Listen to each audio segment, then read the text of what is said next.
Explicación del mundo espiritual de luz. Explicación 57. Habla el ser espiritual Roque Rojas.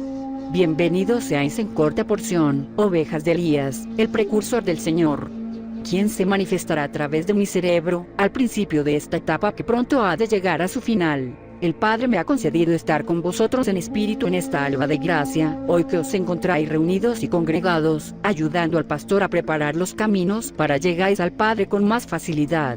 He venido a explicaros dónde se encuentra la espiritualidad, a explicaros dónde, en este tiempo, estuvo el simbolismo los 7 sellos, porque muchos de vosotros, amados hermanos, ignoráis dónde y cómo fueron implantados en el seno de este pueblo para representar, aunque fuese materialmente, la elección que el Padre entregara en este tiempo a Israel. Vuestro pastor vino a comunicarse en esta nación bendita, por medio de mi entendimiento, y un día, por su inspiración y por mi intuición, señalé a 7 personas humildes para representar los 7 sellos. Y fue en personas humildes en materia y espíritu, para que viese el mundo como en los pobres resplandece la grandeza del Señor, de como en las familias más desposeídas en lo material he reconocido el Redentor celestial. Los tiempos han transcurrido, evolucionado.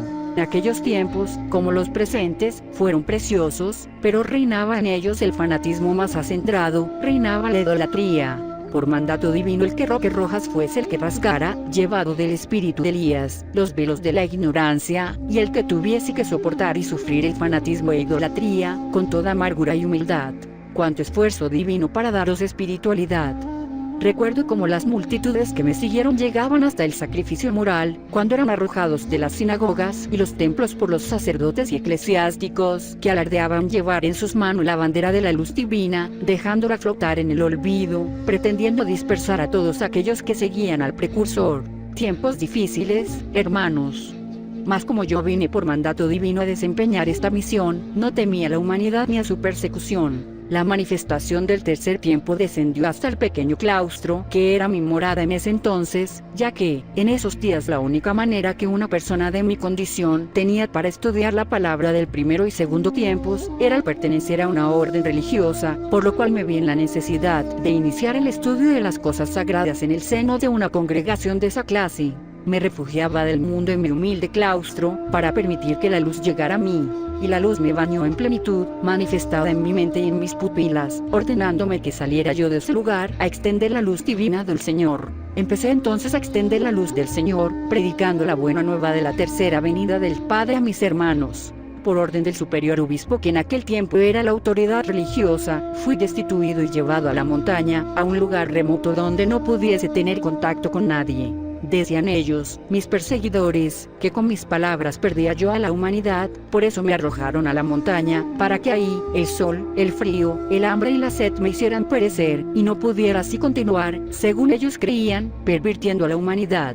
En verdad os digo que mucho padecí en mi envoltura, mas no me retenían ni el hambre ni la sed materiales, y como era yo enviado de la divinidad, tuve en aquella montaña, aparte de las ovejitas y corderinos que me rodeaban, quien me escuchara y llevara mis mensajes a los lugares cercanos a mi exilio. En uno de aquellos lugares fui finalmente recibido para apacentar a las ovejas, a mis corderitos que como obreros se encontrarían después laborando en la obra del Señor. En aquella montaña no faltaron las ovejitas, como les nombraba yo, quienes se acercaban a escuchar mi palabra, llenándoles de luz sus corazones, y por medio de ese cumplimiento fue como el Señor me hizo descender de la montaña, para apacentarme en uno de los lugares cercanos. Quien tenga ojos que vea, quien tenga palabras que hable y quien tenga entendimiento que lo prepare para que le explique a los demás la enseñanza divina. Llegado a ese lugar, recomencé mi predicación, empecé a preparar las arcas donde había el Señor de depositar su tercer testamento, y a preparar a las ovejitas a recibir al Espíritu Santo.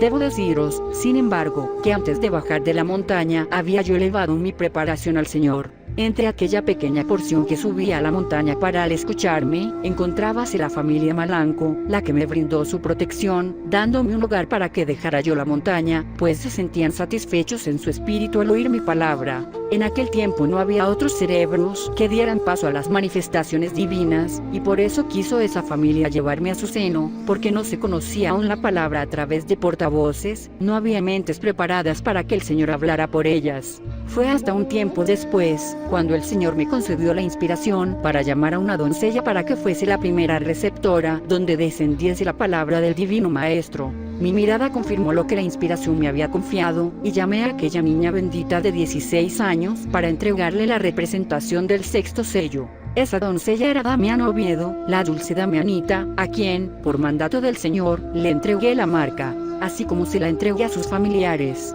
El Señor me enseñaba para entregarle a aquellos primeros, y yo les entregaba. Ellos fueron llamando a sus familiares, a sus amigos, a los obreros, a los empleados, y cundió así la palabra, desde el año 1866, cuando comenzara yo a traslucir la luz divina. Por mi conducto fueron entregados a la humanidad los 22 preceptos de la ley divina. Se levantaron diversos recintos a los que el pueblo, en su ignorancia, persistía en llamar templos. Llegaron las multitudes a las que le levantó en su escalidad, enseñándoles a orar. Y Damián Oviedo, aquella niña que desde su tierna infancia hasta la ancianidad sirviera al Señor como pedestal, supo llevar su juventud sin mancillarla, con ese amor perfecto que siempre resplandece en los corazones de buena voluntad. Cuánto sufre mi espíritu al ver vuestro camino en estas tierras, porque no todos sabéis prepararos en vuestro corazón, no únicamente para el cumplimiento en los diversos rediles.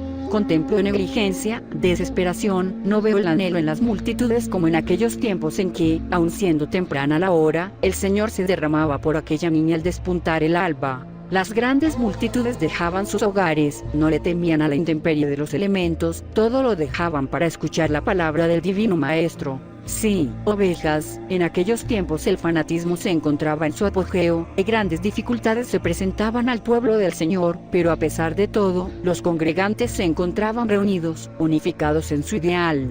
Y ahora, vosotros que os reunís en grandes templos formados por vuestro materialismo, donde habéis dejado esa unificación, ese ideal.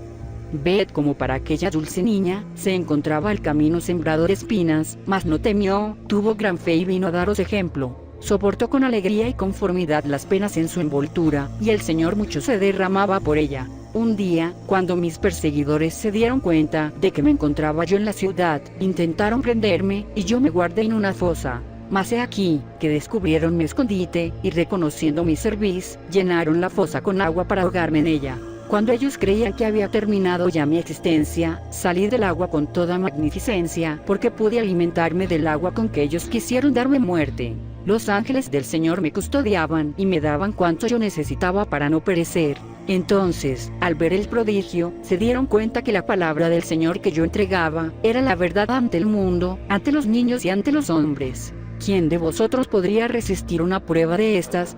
Ovejitas, vuestras envolturas son débiles y les ha faltado lo principal, que es la fe para sentirse fuertes en el cumplimiento. Cuando la fe falta en el corazón, este debilita. A vuestra envoltura le ha faltado la voluntad para servirle al Señor, pocas son las que reflejan la fe y el anhelo del Espíritu.